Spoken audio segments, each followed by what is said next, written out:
All right, we're going to get started right at 2, which is kind of not like us, but because we're on this kind of tight timeline where I should introduce the idea that this lecture is actually kind of a relay race. Okay, or tag team wrestling, something like that. You know, there will be 4 speakers. Each of us is speaking about one of the 16 exhibitions in Suite 16. Now, I thought that Suite 16, doing 16 shows in our 16 galleries, was just the best idea ever. And it was, and is. You know, I mean, there's just lots and lots of shows out there in the world that can be done, and they don't all have to be big. I had 2 or 3 shows in my head that were just one gallery shows, small exhibitions, and that small, but shows that I wanted to see done. I knew needed to be done. The problem is, you know, I thought those 2 or 3 shows in my head would turn into about a dozen shows. Well, they didn't really. I only did kind of 2 or 3 shows, and the rest of the curatorial staff took care of the remaining galleries. And so it was a bit more challenging than we would have expected, but I think it turned out very, very well. And so we'll be speaking to 4 of the 16 shows today. That's not to say that the other 12 aren't deserving of this kind of examination as well. They definitely are. And some of them had treatment at our Munch and Learn programs. And maybe there'll be some more Munch and Learns on those shows, but there's also tours at 2. There's lots of opportunities to be introduced to these exhibitions. And so since I only have between 12 and 15 minutes max, I'm just going to jump in. So the first show that I was thinking about that really had some serious possibilities for being in Suite 16 was this exhibition right here, James Little Homecoming. Now, I met James via my friend John Horstman in 2019. It was an email introduction, and you know, James lives in New York, and this is him at the Jamaica Station subway stop, elevated stop, where he is doing a public art project. You can see his paintings are being translated into glass, and somebody snapped a picture of him, you know, working, and he sent it to me. So this was in one of the first communications I ever had with James Little. And, you know, since he lives in New York, a place I go literally all the time, I thought, well, I'll be seeing you sometime in early 2020. Yeah, you got it. Just didn't happen. So these communications were over the phone, via email, back and text, back and forth. And, but somehow, and this is really a tribute to James Little and how incredibly collaborative and cooperative he is, we managed to put a really great show together. And then something really very, very interesting happened. It's early at this point. It's early in 2022. We've already found Ernestine Jenkins, who wrote a really nice catalog essay for James Little, and that catalog is available in the museum shop. And we figured out exactly what was going to be in the show, and we knew that this show, James's exhibition, would be a central part of the Memphis Flower Show, which is one of the biggest things we do in any 2-year period. And so even though we hadn't really met one another, everything was kind of coming together. I finally get to New York not in 2020 and not in the early part of 2021, but I get there in September of 2021. So I have an opportunity to finally meet the artist I'm organizing a show for, and that was kind of important and nice. So, and he's alluding to things, not stating them outright, because he doesn't want to jinx anything, but he's suggesting that something big. Something as big as the Dixon show is coming up for him. And, you know, we of course wondered what could it possibly be? Well, James, we find out in early 2022 that James Little has been invited to take part in the Whitney Biennial, and that's an installation shot of his work in the Whitney Biennial. And let me tell you something, that's a huge deal. That's an incredibly important achievement. And so, and there's my friend, my goofy friend, John Horseman, and the very cool James Little on your left, standing in front of a painting there at the Whitney Biennial. Just an awesome night. I mean, there were about a half a dozen openings for that show. And, you know, James is now 70 years old, and looks very fit, very cool, 70. And you know, but you know, going to 6 parties in 6 nights was, you know, I mean, he did it because this is his moment. But it was kind of draining. And James got amazing attention. This is my copy of the New York Times and the review of the Whitney Biennial. And look at that spread. I mean, you know, now James has had an outstanding career. He's been a New York artist for 45 years. His work is well regarded. He's been represented. He has been in tons of major shows, but this is huge. And then the single best work in the Whitney Biennial, well, look at what it is. So all of this is happening in the run up to our show. And as you can well imagine, we were fairly pleased. You know, this is great. This was in the New York Sun. And this is one more installation shot of one of his just incredibly well-made and well-constructed paintings at the Whitney. And see, we have the same kind of painting here in our show. There's about 4 or 5 of these works that are made with where he builds up layers of color and then puts some kind of stop over the, you know, all these little circles are stopped out, and then the paint comes over the top, and it's really thick and really juicy. I mean, these paintings are super heavy, and then he peels off all the stops, and it reveals these interesting color patterns, and they just kind of swirl as you probably look from my angle. It doesn't swirl so much, but it may swirl a bit from yours. And when you're actually in the galleries, it's this kind of this amazing effect. And this painting we borrowed from the John and Susan Horseman collection, the person that actually introduced me to James Little. And then there are also these incredible geometric abstractions. And this is kind of what James Little is best known for. And they are meticulously crafted. He makes his own paint, okay? This is actually encaustic, where he's taking pigment and infusing it with wax, essentially. This wax and this is a technique that goes back centuries. You know, the ancient Egyptians used encaustic, and so does James. And it creates this kind of luminous chromatic effect. The paintings almost look like they're lit from within, and the careful balance of color, this relationship between one color and another. And sometimes any given color could be painted in 20 layers. Okay, he is a meticulous craftsman. His father was a brick mason. He comes from he comes from a working class background right here in Memphis, Tennessee, which is where he's from.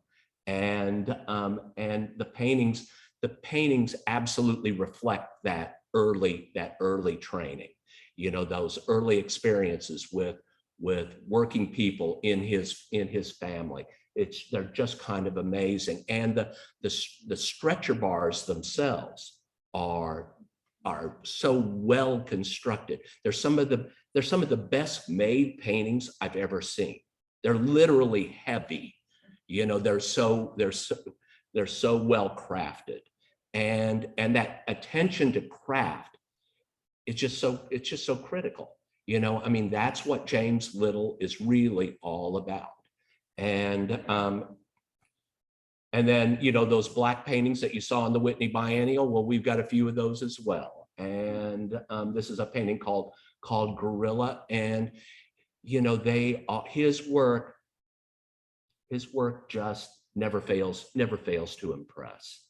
And he came here for the opening reception 2 or 3 weeks ago. He gave a great talk to the staff and our docents, talking about his work. He is a tremendous artist, and at this stage in his life, to have a show in his hometown right now, the first kind of one-person show ever in his own hometown, and to be also in the Whitney Biennial at the same time. Well, as we said that opening night, James Little is having a bit of a moment, and it's a really good moment at that. So anyway, the works are extraordinary. It has been a pleasure getting to know him. It's a pleasure to reintroduce a community to one of its most successful and impressive visual artists. And so that's James Little. And there he is. There he is. This is when he was given that talk to us in the Dixon Galleries. He loved his show here. He was just so pleased with everything. You know, there was not a single thing that he wanted tweaked, that he wanted changed. And that doesn't always happen with artists. But in this case, like I said, he's just a very good guy and a very, very good artist. Okay, and with that, I'm going to turn it over. We don't have time for applause. I'm going to turn it over to Theresa Cunningham.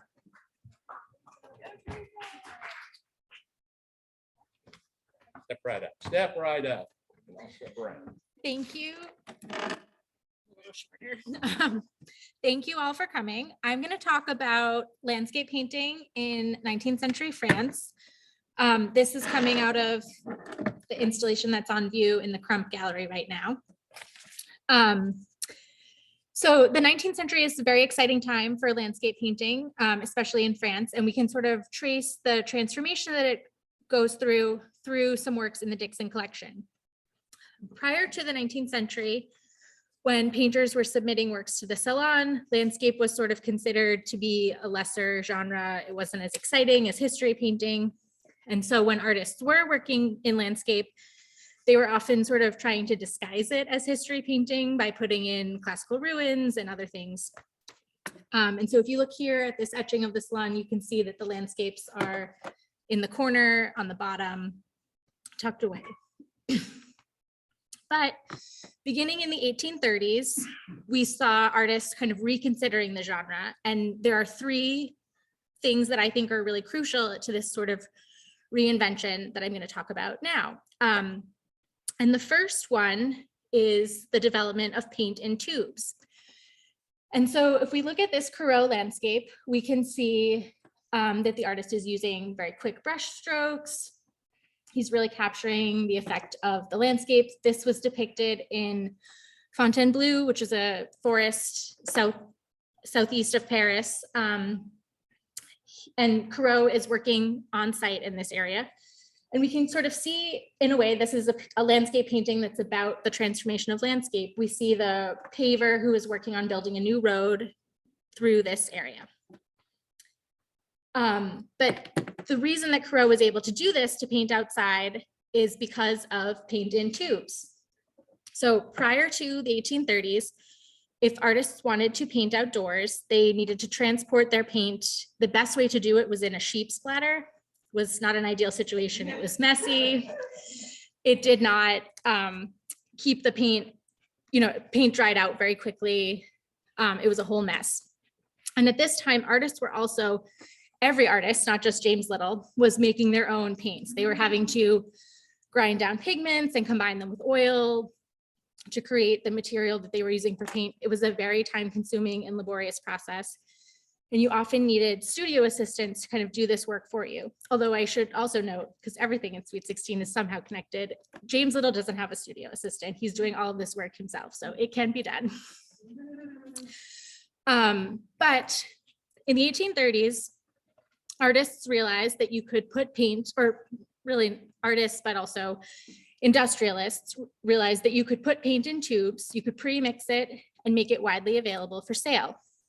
So John G. Rand, who was an American living in London, was the kind of first person to produce this on a wide scale. He put paint in copper or tin tubes. They had screw caps. You could take them with you. You could save paint that you didn't use in one sitting. And it was really revolutionary. And Renoir is quoted saying that it really paved the way for the art that became known as Impressionism. And so artists like Corot were looking at, or artists like Monet were looking at people like Corot and kind of taking their interest in painting outdoors to the next level. Instead of just focusing carefully on the landscape like Corot did, Monet kind of took it to the extreme and used his time outdoors and his examination of the landscape to capture sort of ephemeral moments and specific moments in time. And so we see that here. This is Monet's Impression Sunrise, which is one of the kind of canonical paintings of Impressionism, and it's where the movement gets its name. So in addition to paint in tubes, the 1830s and 40s also brought about an influx of train travel in France. France was slightly behind other European countries, including Britain and Belgium in this regard. But starting in the 1820s, they opened their first rail line in 1827. And the Gare Saint-Lazare, which is the rail station in Paris that links Paris and Normandy, opened in 1837. And so it allowed for ease of travel around the country. It brought people out of the city into the countryside to see new kinds of landscapes that they wouldn't have had time to spend in prior to that. And you can see here, we have just a few lines in 1850, but by the middle of the 20th century, or early years of the 20th century, you can get pretty much anywhere via rail. This was supported by the government during the Second Empire. Napoleon III, who we'll revisit in a few minutes, was very interested in kind of promoting industry and infrastructure. And so he encouraged partnerships between the government and private businesses to kind of get these rail lines up and running. And it allowed for artists like Boudin, who you can see this painting on view in the Crump Gallery right now, to travel to Normandy in order to paint the ocean. And we have this influx of tourism and of resort towns emerging on the Normandy coast. And so Boudin spent time here capturing the landscapes. Corot referred to him as the king of the skies for his kind of apt depictions of clouds and the weather and atmosphere. And so Boudin here is benefiting both from the invention of paint in tubes and the railway, which enables his travel to create this. And he is becoming an important mentor to young Claude Monet, who is doing the same thing. And so he's showing us a street in Trouville, which is another of these Normandy beach towns. And we see here again, the kind of like architecture of the beach, the pink house. We can see, if you look carefully, the water in the distance. We're getting a sense of late afternoon sun. Half of the street is in shadow, the other half is in bright sunlight. These kinds of instantaneous, momentary glimpses into the landscape are possible because he's painting outdoors, and we can imagine that he's working quite quickly to capture these shadows before they shift and change. And this kind of careful attention to the landscape is not only happening in Paris or in the countryside rather. We're also seeing developments in Paris, in cities and their immediate surroundings. I mentioned the Emperor Napoleon III earlier. In addition to promoting train travel, he also spearheaded a huge renovation project in the city itself. And this became known as Haussmannization after the civil servant who kind of oversaw the project. But the renovations began in 1849. Prior to Haussmann, he was not hired until 1853. One of the developments that were part of this urban renovation were the annexation of areas around Paris and then the development of new industrial suburbs called the banlieue. And so that's what Sisley is depicting here. We can see kind of the signs of industrialization. We see these boats along the Seine that are bringing goods to and from the city. We see smokestacks that are, and smoke in the distance that are over the bridge, suggesting products being made in factories. And we can see signage on the left-hand side that's advertising these kinds of new businesses. In addition to this expansion of the city and this growing changings to the landscape, we also had a radical change of the way things looked inside the city. Haussmann believed that it was the responsibility of government to make for a cohesive architectural plan. And so he kind of mandated a number of strictures that buildings would be more or less the same color. They were supposed to use a French limestone that created this kind of white color. Everything would be the same height. There was going to be 6 floors. All of the upper story windows facing the street would have balconies. And that is what we see here in this Pissarro painting, the kind of homogeneity of the landscape.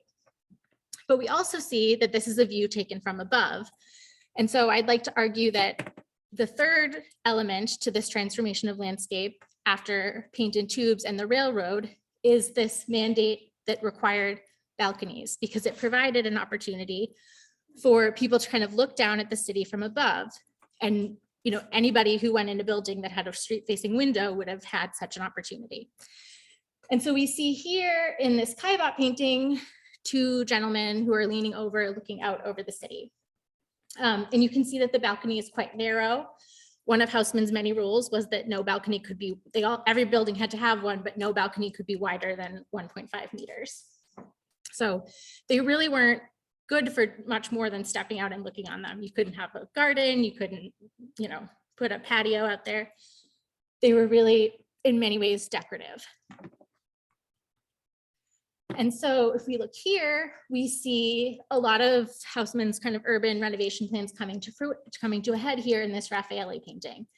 It is taken from an upper story of a town hall for this particular neighborhood. So Raphael is looking down over the urban square. This is the Place d'Italie, which was a new kind of what I would call a rotary, but that's a word from Boston. It's like a traffic circle, you might say here.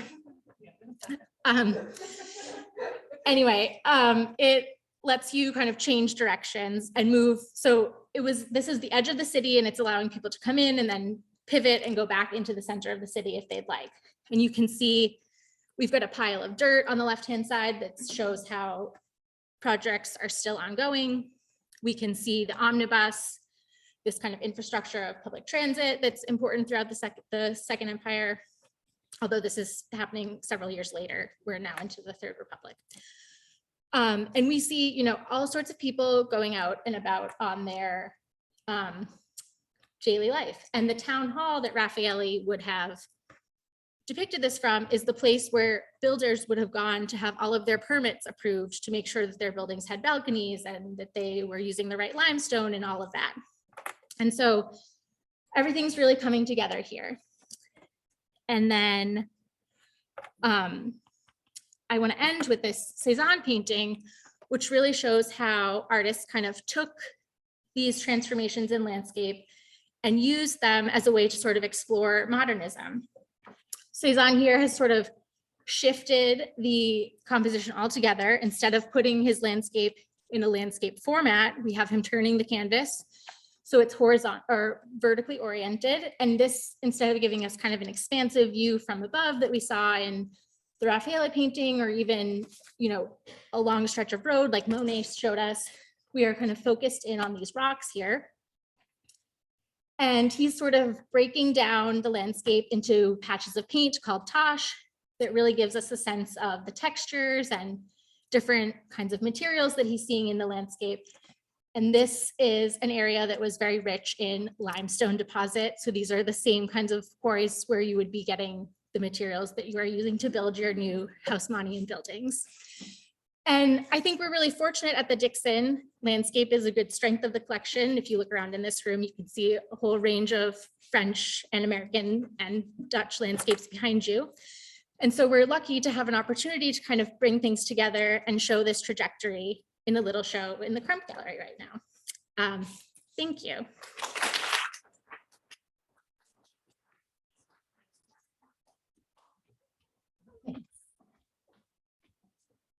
Okay, I bet you didn't think you were coming to learn about monkeys dressed as musicians today.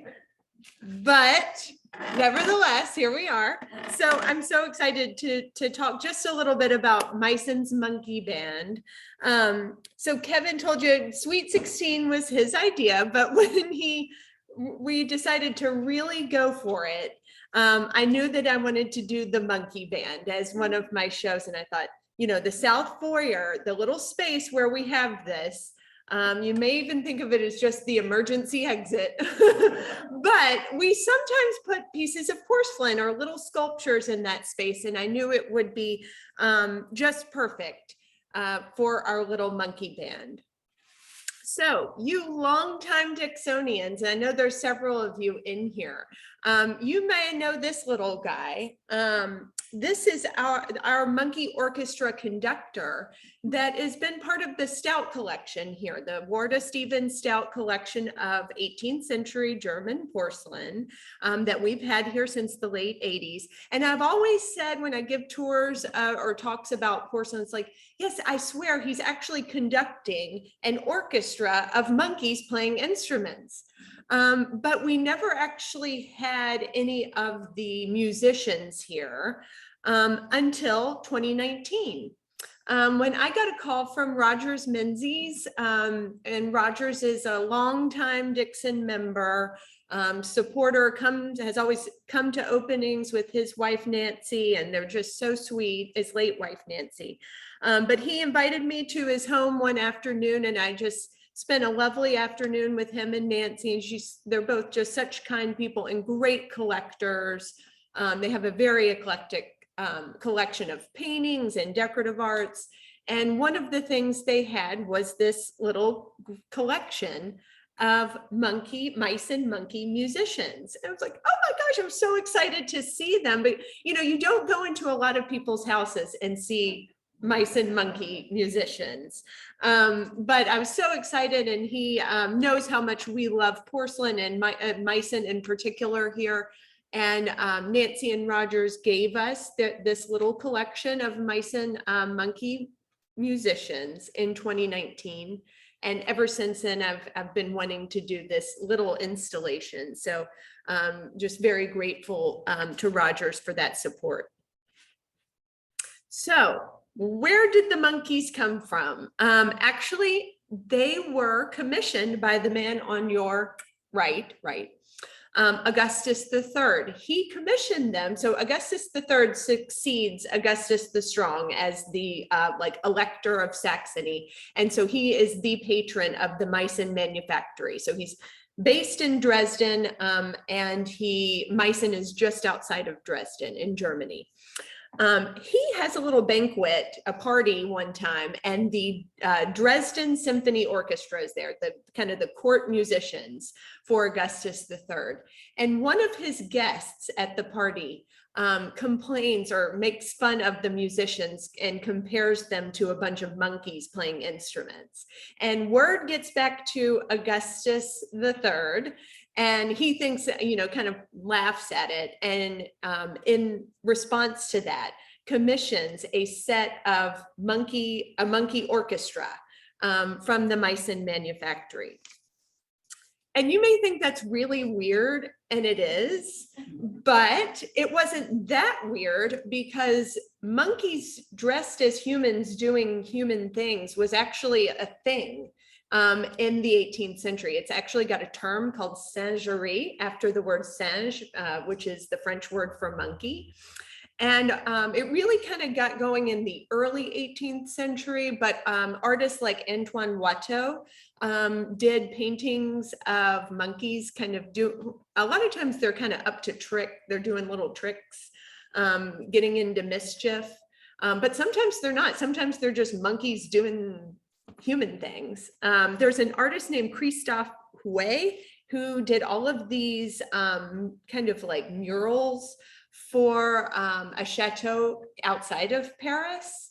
That was kind of the first big Saint-Géry installation. And then Chardin, working in the mid 18th century. So this is closer to the time when Augustus the Strong has his monkey orchestra commission. He does a series of Saint-Géry paintings. So we have the monkey antiquarian, and doesn't he look like he's just kind of interesting and fun? And then the monkey painter on the right. And they're really kind of whimsical, and they're meant to be kind of fun and humorous and light. And they oftentimes will, you know, kind of leading up to this moment in porcelain, a lot of times they're kind of blended with chinoiserie, which is this kind of interpretation of Asian ideas, European interpretation of what they think Asia looked like, basically.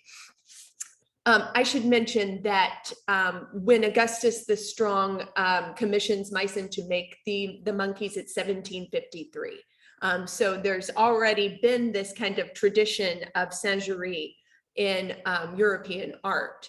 And Mycin had a very large print cabinet that they used to draw inspiration for a lot of what the painters did at the manufactory. So they would have been very aware of monkeys dressed as humans by the time Augustus the Strong commissioned the monkeys.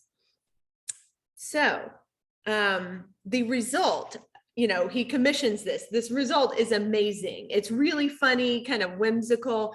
And, you know, I think a lot of times you might look at this and just think it's weird or it's kitschy, but it really kind of goes beyond that. I think it goes beyond whimsy a little bit. And they're these little kind of interesting works of art. So I thought we would flip through and see who all's in the band. I should mention that the one in the Stout collection is from the example in the Stout collection is from the 18th century, and then the ones in the Menzies gift are mostly from the 19th century. So we have the bassoon player, the guitar player, he's kind of jamming out, the kettle drum player, the piano player, and note, what is he sitting on but another monkey while he's playing the piano? We've got the singer, the trumpet player.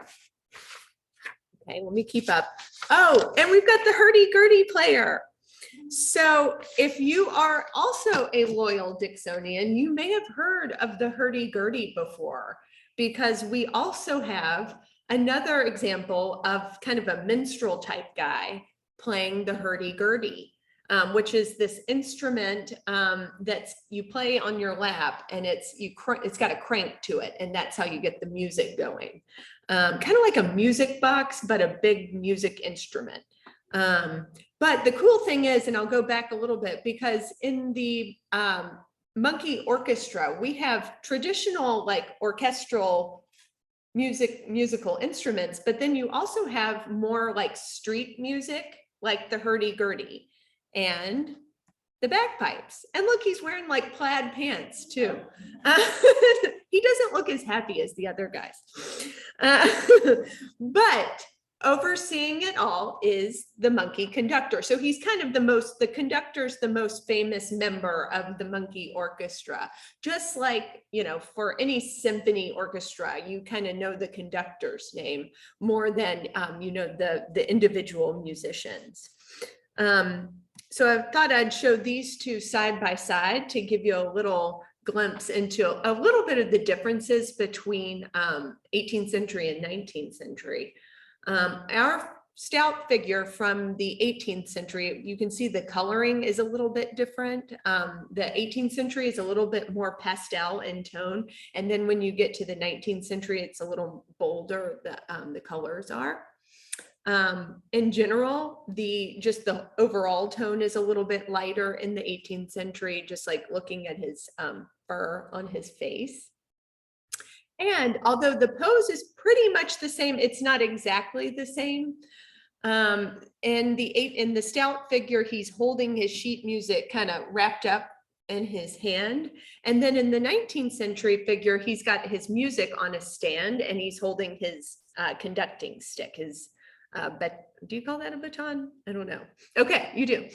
Now, the cool thing is that someone from I think it's at a RISD Museum, Rhode Island School of Design, Museum of Art.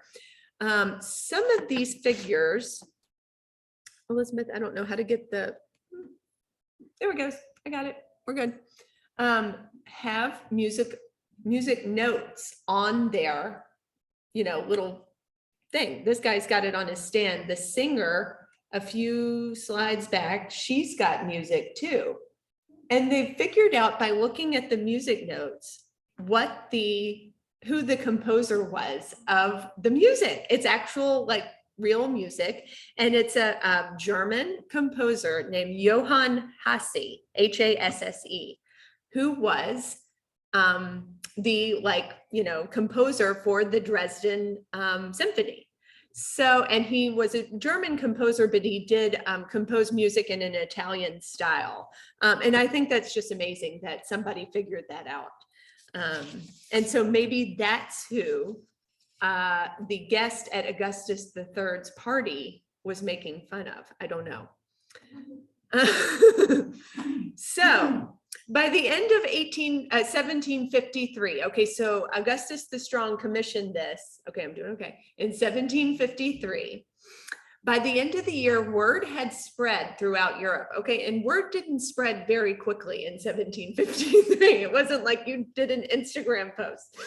But word had spread all the way to France, and Madame de Pompadour, who's Louis XV's mistress, and really probably the most important tastemaker of the 18th century.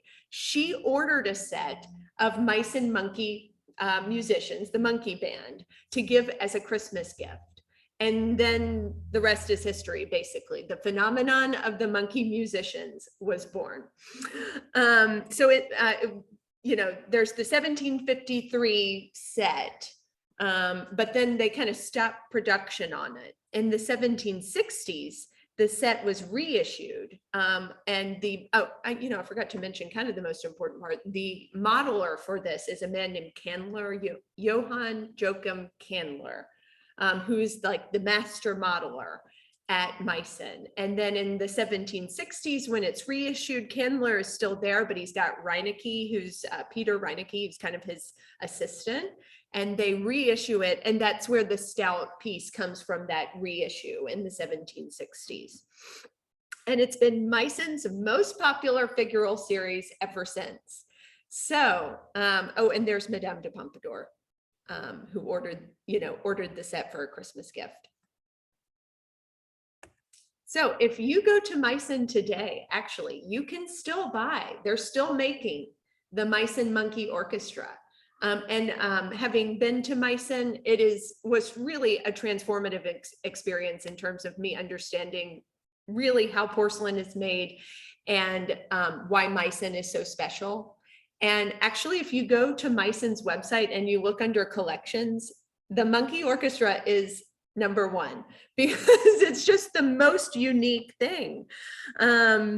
And it's really just kind of has remained this phenomenon, I think, that has captured, people's hearts, and it's just fun and lighthearted. So one thing that I thought was really cool, and I thought I'd end with this, is a video that the Art Institute of Chicago did that shows you how this monkey orchestra would have been displayed. Of course, it wouldn't have been in a case in a museum, but it's going to be on a table on someone's table with flickering candlelight. So it's kind of like this tableau on a table decoration. And if you think about it at night with the flickering candlelight, the musicians appear kind of almost seem to kind of move around. And I thought this was really clever. There's our guy.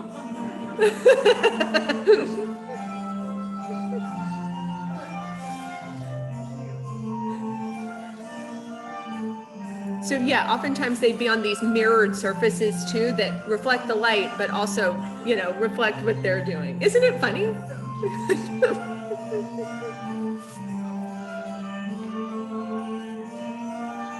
I think I have to show the whole thing. There's the singer.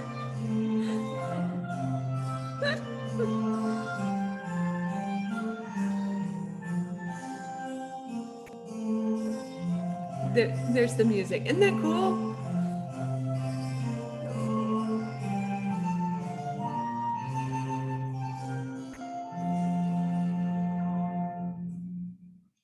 Dankeschön.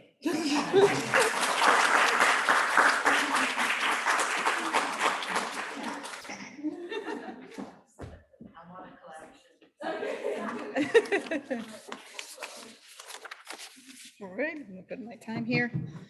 I hope you can see me behind this thing. Yeah. All right. Oh, wow. I hadn't seen any. I was just in front. I didn't know you're over here. So. All right. Well, it's really hard to speak after the three most professional speakers at Dixon, but here I am. My name is Margarita Sandino. I'm the Director of Education here at the Dixon. Some of you might know me or might see me around. I work mostly with programs. So today I'm going to tell you about an exhibition that the education team co-created with some people in the community that is part of Sweet 16, and it's called Quinceañera.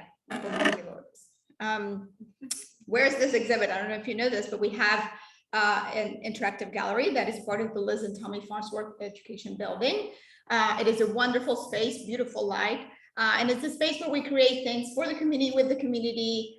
We have student work. We have exhibitions called Who's That Artist, where we introduce specific artists. The premise of this gallery is that anything that goes in there has to have some kind of interaction, right? And it doesn't mean that you have to be able to touch it. It could be sensory, it could be experiential, it could have sound, colors, different things. And so it's a space where we want to create things that are different, that are talking to something or someone specifically. And so Quinceañera was one of those. So when Julie said, oh, we're doing something called Sweet 16, I'm like, wait a minute, okay, Sweet 16? I think I got just the thing, right? So we got started. But you may ask yourself, what the heck is quinceañera, right? It's not very clear. If you don't speak Spanish or you're not very familiar with Latin American culture. Quinceañera is actually a term that comes from quince.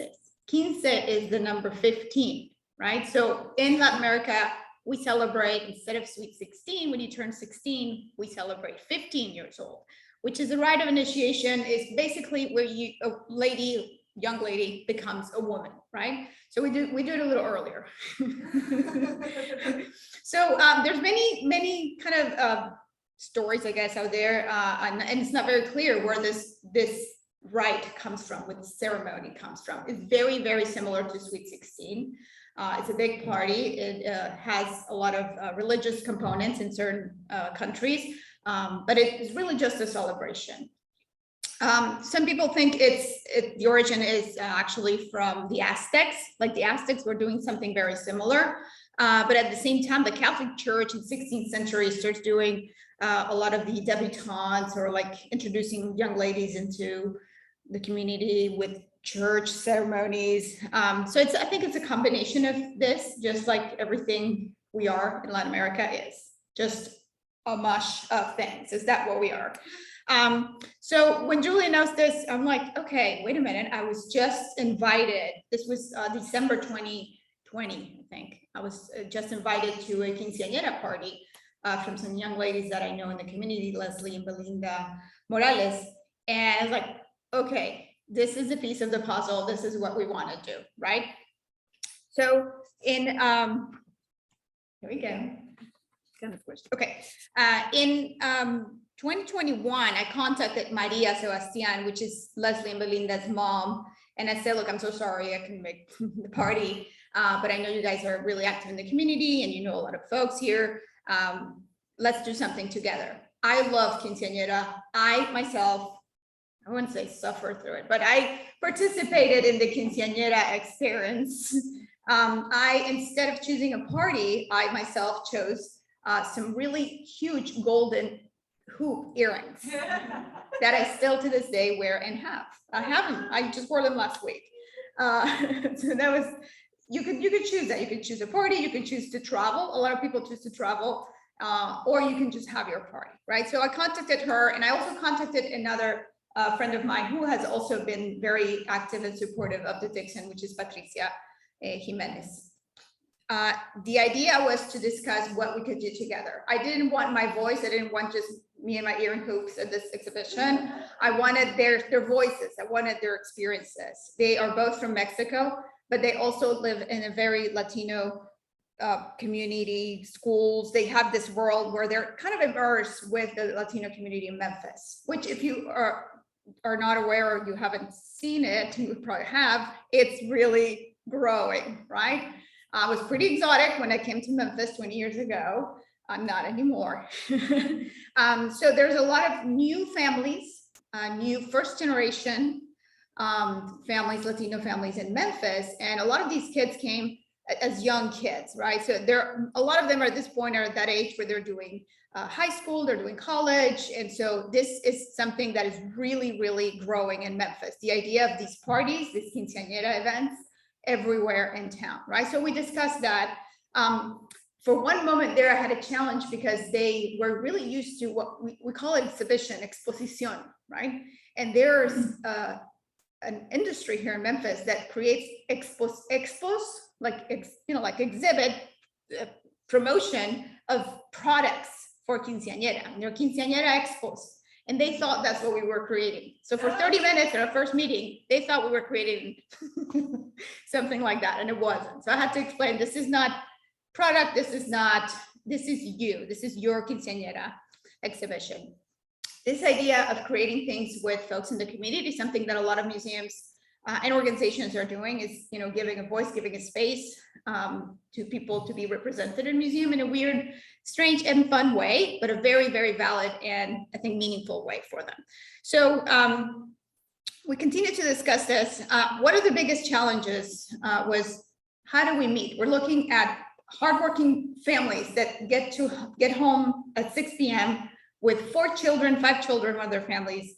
And if you have a teenager, you know how busy teenagers are, how many activities they have to go to, and you have to drive them, and et cetera. So that was one of our main challenges, but we kind of worked through it. So the 2 families that were represented are all here.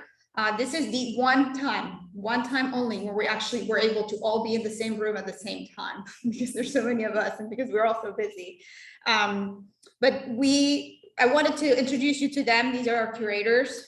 These are Maria, Leslie, Belinda, Melanie, Patricia, Angela, Fatima, Rebecca, and I included myself because my hoops are actually part of the exhibit, so in some way. So I thought we would do that. I wanted to start with introducing you to who they are, because I think that's what the exhibit is about them, right? So here you see Leslie and Belinda, and when you go into the gallery, you will actually see those dresses. We were fortunate enough that they have the dresses, and they were like, here are the dresses. I went to pick up the dresses. I kid you not, they were on this like metal hanger. Here's the dress, and they shoved it in my car. It's like, okay. You can see on the left how long they've been coming to the Dixon, right? So these are all-time supporters of the Dixon. I actually met this family when I was leading a group called Centro Cultural. We were doing a lot of art activities in the community, and Dixon, through their outreach program, is also reaching Centro Cultural, and that's how I met this family. You can see Belinda and Melanie in that top photo. And then on the bottom, you see the three girls, and they also have a brother, Eddie. So he's in the photo too. You see the Dixon van in the back. So they were coming to our programs. They still come to our programs. Leslie and Belinda, who you see in that photo, used to come to our as young girls to our programs, family events, family days, camps. They are now part of a leading group that we have here at the Dixon called the Teen Council. The teens create all programs for teenagers at the Dixon. So they have, they're given a time frame, a budget, and they decide what are the activities, what would be interesting for, as a workshop for a teen, right? So they've done like a nail painting workshops, they've done film creation, they have done special effects. So things that would like to do. So I think they're adorable that we have also the little ones. As part of the exhibition, we wanted to have the past, present, and future of quinceañeras. So you have the moms that participated as well with their experiences. We have the young girls who just had their quinces or were about to have their quinces, and the littles who are 11 years old. On both families, we have the exact same frame of ages. It's really interesting, right? So here's my other family. Here you can see Fatima and Angela. So on your on your left in red smocks, you can see Fatima and Angela coming to Mini Masters here at the Dixon. So that's how we met the family. The middle picture is blurry, but it's the only one I had. And I wanted to have it there because this is Angela, Fatima, and Rebecca participated in one of our interactive galleries originally that we used to have in the main gallery, right? So they have been part of the experience of doing things at the Dixon in different ways for a long time. And here the last photo is Fatima and Angela at their quinces, who was on April 23rd. I took this photo myself. I have one with a selfie, but I thought this was better. If you were here for the opening of Sweet 16, you may have met them. They were happy, so happy to be able to wear their dresses again, that they wore their dresses that night to kind of tell everybody about their story and their quinces. Okay. We also had, we invited other folks from the community to participate, or community friends. We had Mirna Lili Fernandez, who created this fantastic piece. It's a sculpture where you can actually get in the back of it and try on this beautiful paper dress that she created. Why? Because when we go to that gallery, we see these dresses, we want to wear one. We just want to have one. So she has been amazing, and she's created this. She owns a shop here in Memphis for dresses for little girls. So for her, this was a really huge challenge. She says, first of all, I don't do dresses for quinces. And second of all, I don't know that I can do this. As she creates these displays for her shop, not for selling or for displaying anything, just for her shop, for decoration. And I said, can you make me something like this that it's not full complete, but it's half, so people, it took her a moment. She does not like to be called an artist, but if you see her, tell her you're an artist. This is great. I hope you enjoy this dress when you see it. And the other partner that we had was Angel Ortez Photography. So because we have such a huge industry now of quinceañeras in Memphis, of course, photography, as you know, like a wedding or graduation, it's also a big part of it.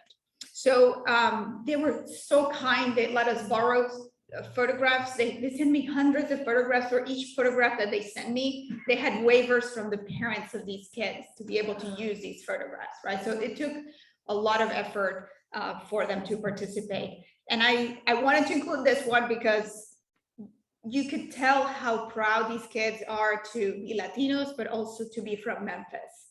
This is a very Memphis thing. In fact, there is a known fact that there is a DJ that plays at a lot of these parties that has now national recognition.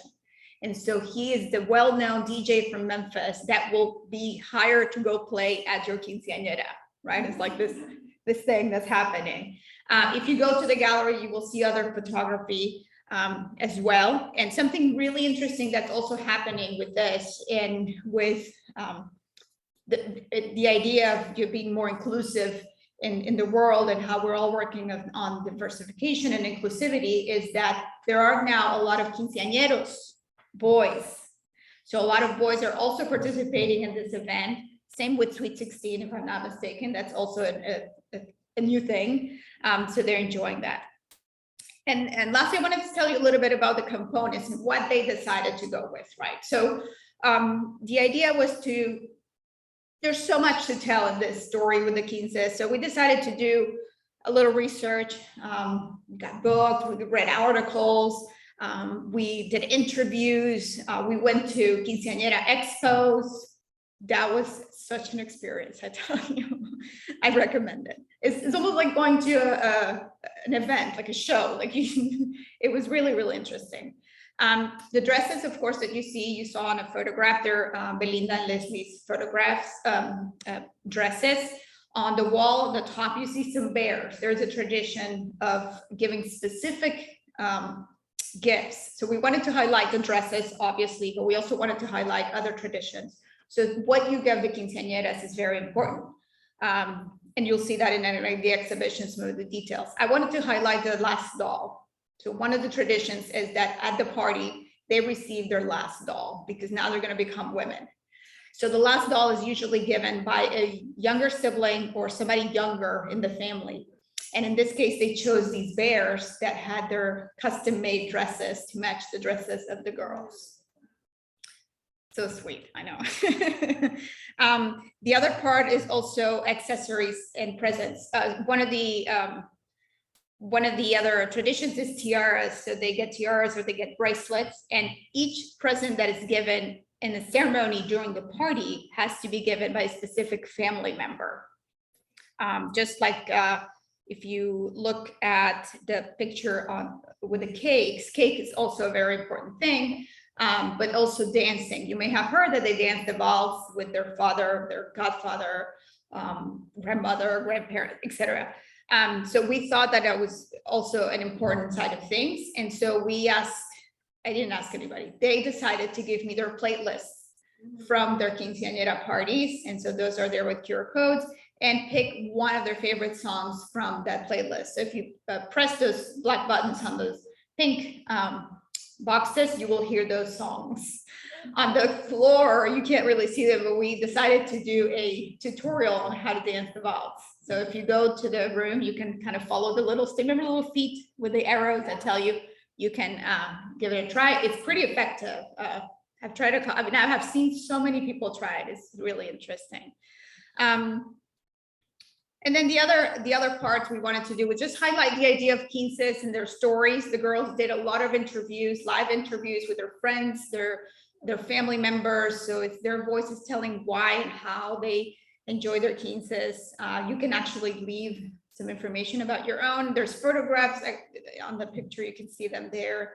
And also the swing. You may ask yourself, why is there a swing? Also, this is a swing that doesn't swing.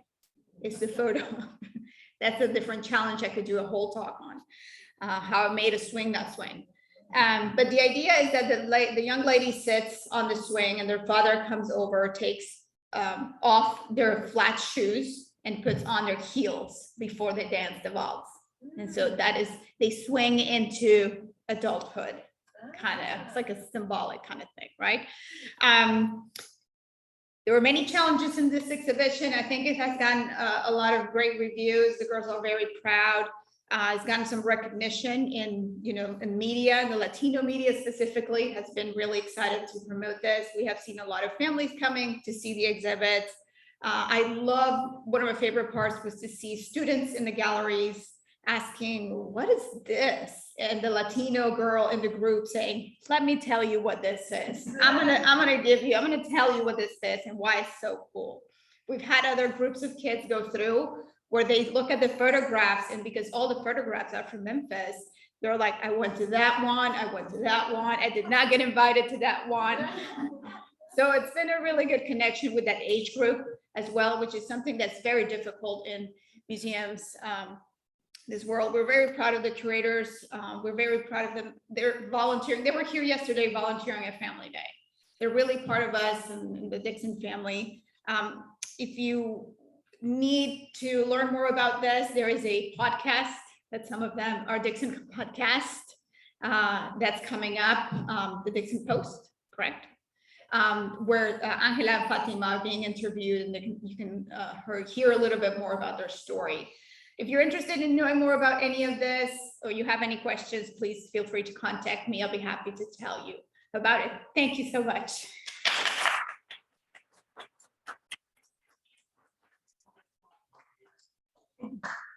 Yay, thank you, everybody. Does anybody have any questions for any one of us? Did the Augusta third collection survive? Yeah, I think the question is, did Augustus III's collection survive? And that would be if you go to Dresden and go to the Zinger, which is the big porcelain vault basically in Dresden. And remarkably, a lot of that it was during the Second World War. You know, so much of Dresden was destroyed. A lot of the porcelain was taken to, Kevin, do you remember where, maybe France or something during the war? It was taken. No, Russia. Russia. Oh, that's right. That's right.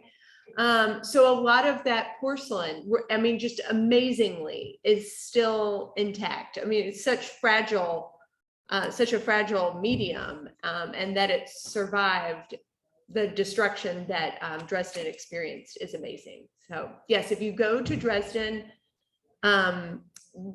well, if you go to Dresden, you will go to the Zwinger. It's just part of that green vault kind of museum complex area, and it's totally worth it. Who's the architect that designed the installation at the Zwinger? Peter Marino, who is just this kind of, I mean, he's kind of an interesting guy. There's a munch and learn.